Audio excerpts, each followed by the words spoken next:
Cinderella's story for kids. Once upon a time, there was a beautiful, kind-hearted girl called Cinderella, who lived in a far, far away land.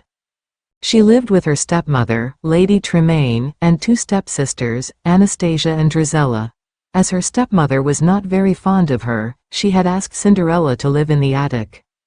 Two cute little mice named Gus and Jack and the chirping birds became her best friends in her new room. Her stepmother and stepsisters made her do all their household chores. Cinderella woke up early in the morning when it was still all dark to start the fire for their household.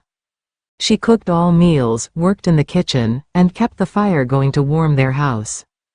Poor Cinderella used to get ashes and cinders all over her clothes and body from the fire.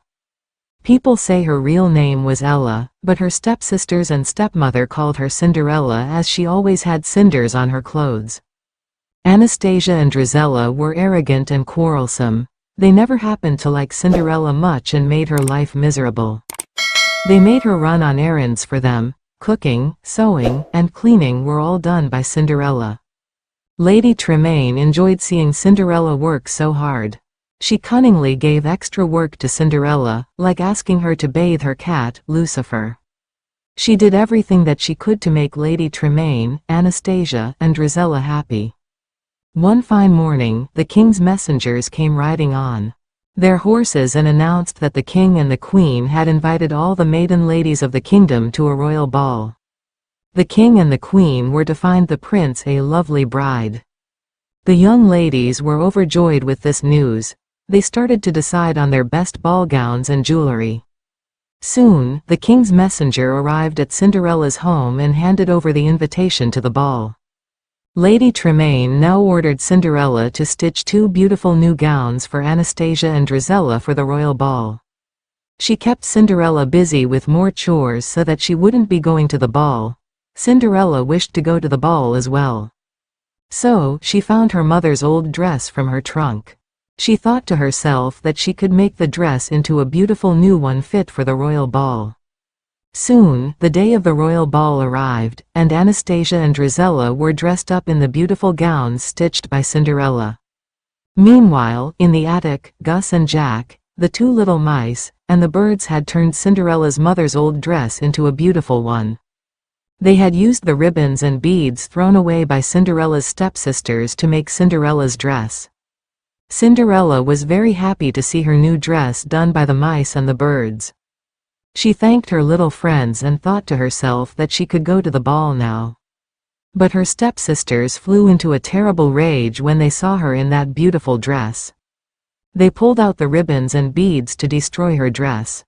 They ripped off the beautiful dress that Cinderella wore. Lady Tremaine did not stop her daughters. Instead, she watched them destroy Cinderella's dress. She left for the ball with her two daughters in a fine carriage, and Cinderella was left all alone in the house. She felt bad and went to the garden. She started to weep when she looked at her mother's dress ripped. She softly said to herself, "I wish I could also go to the ball." Suddenly, a fairy godmother appeared in front of Cinderella. She told her that she showed up to make Cinderella's wish come true. The fairy godmother touched Cinderella's head with her wand, and Cinderella was all clean and pretty right away. Her messy hair was tucked up nicely in a golden band. With another tap of the wand, Cinderella's dress was turned into a gorgeous gown. Cinderella couldn't believe her own eyes. She looked so pretty in that beautiful gown and the amazing glass slippers that the fairy godmother created for her. But she didn't have a carriage to go to the ball. So, the fairy godmother waved her magic wand on a pumpkin and turned it into a fine carriage for Cinderella. She tapped her wand on the little mice and turned them into Cinderella's carriage men. The fairy godmother told Cinderella to go to the ball and have fun. She added, "Remember, my child, all this magic spell will vanish at the stroke of midnight. Come back before that." Cinderella promised to be back before midnight and left happily for the ball in the carriage drawn by Gus and Jack. When Cinderella arrived at the palace, she was surprised to see a place so majestic and a ball so grand. There were so many young ladies escorted by their mothers. Everyone wanted to impress the prince, but the prince was at a loss. He didn't know where to look or who to dance with. When Cinderella entered the royal ball, all heads turned to see her. She looked like a dream. No one happened to recognize her. Even her stepmother and stepsisters were awestruck to see a girl so beautiful. Cinderella walked into the ballroom with her head held high. She looked so royal that everyone thought her to be some princess. The prince couldn't take his eyes off Cinderella. He walked to her and introduced himself. Cinderella bowed down and greeted the prince. He asked her out for a dance. They talked, laughed, and kept dancing to every song. The other young ladies at the ball became jealous of Cinderella. As the evening went on, Cinderella and the prince became more engrossed in each other's company. The prince was smitten by her charm and beauty. Cinderella had never been happier. Suddenly, she heard, dong, dong. It was the clock that was about to strike 12. She looked up at the big royal clock at the palace and found that it was almost midnight.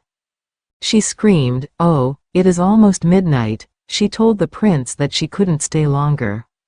She said, "I must go now." The prince couldn't hear Cinderella as the clock was loud enough. Cinderella bid him goodbye and ran down the stairs in a hurry. As she was hurrying down the stairs, one of her glass slippers came off her feet, but she didn't stop to pick it up and left the palace. The magic spell had started to wear off. The prince followed her to the stairs. "I don't even know your name," he called out to her. But she didn't turn back and seemed to have vanished into thin air in her carriage. The prince found her glass slipper on the stairs. He realized that it was a special glass slipper that could only fit Cinderella's foot. So the next day, he started to look for the other slipper. He went from one house to another and tried to find the right fit for the glass slipper. All the young ladies were trying to wear the glass slipper, but it didn't fit any of them. Finally, the prince arrived at Cinderella's house.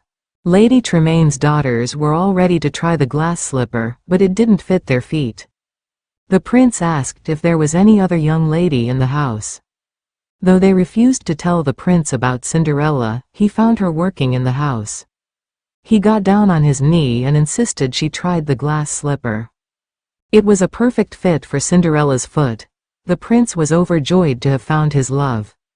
He didn't care about the cinders on her hair but looked into her eyes.